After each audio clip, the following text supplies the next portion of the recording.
রুটি তরকারি করার সময় না থাকলে বা রুটি তরকারি একঘেয়ে খেতে না ইচ্ছা হলে 1 কাপ আটা দিয়ে এই অসাধারণ রেসিপিটি তৈরি করে নিতে পারো। এমনকি রাতের বেঁচে যাওয়া আটা দিয়েই তৈরি করে নিতে পারো এই সুস্বাদু অল্প সময়ে তৈরি হওয়া যে রেসিপিটি। এখানে আমি নিয়েছি 1 কাপ পরিমাণ সাদা আটা।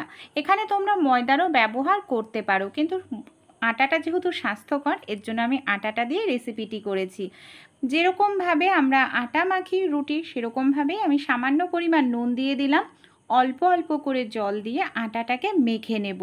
রুটি তৈরি করার মতনই মাখতে হবে, খুব একটা শক্তও না আবার খুব একটা নরমও আমাদের ডোটা হবে না।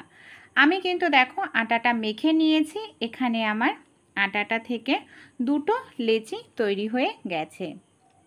এবার এটাকে এইভাবে পারফেক্ট গোল করে নেব দুটোই। তারপর এখানে আমি কিচেন স্ল্যাবটাকে পরিষ্কার করে নিয়ে সামান্য পরিমাণ একটু আটা এইভাবে আমি ছড়িয়ে দিয়েছি। এটাকে রুটির মতো করে আমাদের বেলে নিতে হবে। এইভাবে আমি রুটির মতো করে পাতলা করে বেলে নিচ্ছি, বড় করেই। দেখো যখন আমাদের এটা একেবারে লুচির মতো পাতলা করলে কিন্তু হবে না, একেবারে পাতলাও না আবার একেবারে মোটাও না, এইভাবে আমাদের বেলতে হবে। সাইডের যে অংশগুলো রয়েছে হালকা করে আমি একটু কেটে এইভাবে আলগা করে নিচ্ছি, মানে একটু বাদ দিয়ে নিচ্ছি। এটাকে আবার মেখে নিয়ে আবার রুটি মতো বেলে আবার এটাকে কেটে নেব। এইভাবে আমি চৌকো করে কেটে নিলাম, এটাকে আমি সাইডে রেখে দিচ্ছি। এই চৌকো অংশটাকে আবার আমরা ছুরি দিয়ে এইভাবেই দেখুন পুরোটাকে কেটে নিচ্ছি। এটাকে আবার লম্বালম্বিভাবেও আমাদের চৌকো চৌকো করে কেটে নিতে হবে পুরোটা। খুব অল্প সময়ের মধ্যেই তৈরি হয়ে যায়, রুটি তরকারি করার কোনো ঝামেলা লাগবে না। আপনারা চাইলে বাচ্চাদের স্কুলের টিফিনেও কিন্তু এই রেসিপিটি তৈরি করে দিতে পারেন। দেখুন আমি পুরোটা এইভাবে কেটে নিলাম, একটি তুলে নিয়েছি। এইভাবে আমাদের এক সাইড ভাঁজ করে নিয়ে উল্টো দিকের কোণাটাকে আবার এইভাবে ভাঁজ করে নিতে হবে। সবগুলোকেই আমরা এইভাবে তৈরি করে নেব। দেখুন আমি আরও দুটো তিনটে আপনাদের দেখাচ্ছি। এইভাবে সবগুলোকেই ভাঁজ করে যখন আমাদের নেওয়া হবে, একেবারে সহজ আর মিনিটের মধ্যেই আপনারা এটা তৈরি করে নিতে পারবেন। চলুন তাহলে এইভাবে যে বাকি অংশটা আমাদের আছে সেটাকেও আমি এইভাবে কেটে তাহলে রেডি করে নিচ্ছি। আর সামান্য একটু পরিমাণ আপনারা যে পাত্রে রাখবেন একটু আটা ছড়িয়ে দেবেন, তাহলে একটির সঙ্গে একটি কিন্তু গায়ে গায়ে লাগবে না। দেখুন সবগুলো আমি রেডি তো হয়ে গেছে। এবার কি করব, একটি গ্যাসের ওপর আমি কড়াই বসিয়ে দিয়েছি, আর কড়াইতে আমি জলটা যখন ফুটতে শুরু করেছে সামান্য নুন দিয়ে দিয়েছিলাম। এই যে আটার উপকরণগুলো তৈরি করে রেখেছি গরম জলের মধ্যে, ফুটন্ত গরম জলের মধ্যে দিয়ে দিয়েছি।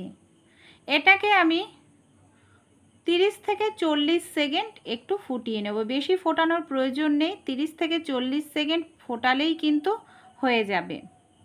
যখন একটুখানি ভালো করে ফুটতে শুরু করেছে আমি ঝাঁঝরি হাতা দিয়ে জলটা ছেঁকে এটাকে একটি পাত্রের মধ্যে তুলে নেব। গ্যাসের ওপর একটি কড়াই আমি বসিয়ে দিয়েছি। কড়াইয়ের মধ্যে এখানে আমি দিয়ে দিয়েছি পরিমাণ মতো সরিষার তেল। তেলে দিয়ে দিচ্ছি বেশ কিছুটা পরিমাণ কারি পাতা, আপনারা চাইলে ধনে পাতাও ইউজ করতে পারেন। এর মধ্যে আমি একটি পেঁয়াজ কুচি দিয়ে দিলাম, হালকা করে পেঁয়াজ কুচিটাকে একটু ভাজা ভাজা করে নেব কারি পাতার সঙ্গে। এর মধ্যে আমি পরিমাণ মতো নুন দিয়ে দিচ্ছি, পরিমাণ মতো হলুদ, ঝালের জন্য লঙ্কা দিয়ে দিলাম, লঙ্কা কুচি একটা। ভালো করে একটু নাড়াচাড়া করে নেওয়ার পর আমি এর মধ্যে দিয়ে দিচ্ছি একটি টমেটো কুচি। টমেটো দিয়েও আবার যখন ভালো করে একটু ভাজা ভাজা করব, টমেটোটা নরম হয়ে যাবে, আমি এখানে একটি ডিম মানে দুটো ডিম ফাটিয়ে দিয়ে দিচ্ছি। আপনারা চাইলে ডিমটাকে কিন্তু হালকা করে ভেজে অন্য পাত্রে তুলে রেখে শেষেও দিতে পারেন, বা এরকম ডাইরেক্টও দিলেও কিন্তু ভালো লাগে। ডিমটাকে দিয়ে খুব ভালো করে এইভাবে নাড়াচাড়া করব যাতে ডিমটা ছোট ছোট টুকরো হয়ে যায়। ডিমটাকে দিয়ে আমি আবার 1 মিনিট একটু নাড়াচাড়া করেছি। ভালো করে ভাজা হয়ে যাওয়ার পর আমরা যে সেদ্ধ করে রেখেছিলাম আটার উপকরণটা, সেটাকে আমি দেখুন এইভাবে দিয়ে দিচ্ছি। দিয়ে আবার আমি কয়েক সেকেন্ড একটু নাড়াচাড়া করব, গ্যাসের ফ্লেমটাকে মিডিয়াম থেকে লোতে দিয়ে। সামান্য পরিমাণ আমি এখানে ম্যাগি মশলা ইউজ করছি, আপনারা চাইলে এখানে কিন্তু চাট মশলাও একটু দিয়ে দিতে পারেন, ম্যাগি মশলা না দিলে বা মশলা না দিলেও হয়।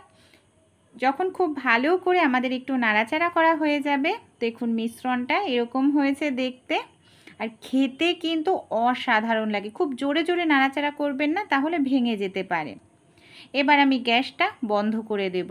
এতটাই সুন্দর লাগে আর এত কম সময়ের মধ্যেই তৈরি করা হয়ে যায় যে আপনারা যদি বাচ্চাদের স্কুলে টিফিনেও দেন, বাচ্চারা কিন্তু নিমেষেই ফিনিশ করবে। রুটি তরকারির প্রয়োজন পড়বে না। এই রেসিপিটি একবার আপনারা ট্রাই করে দেখতে পারেন বন্ধুরা।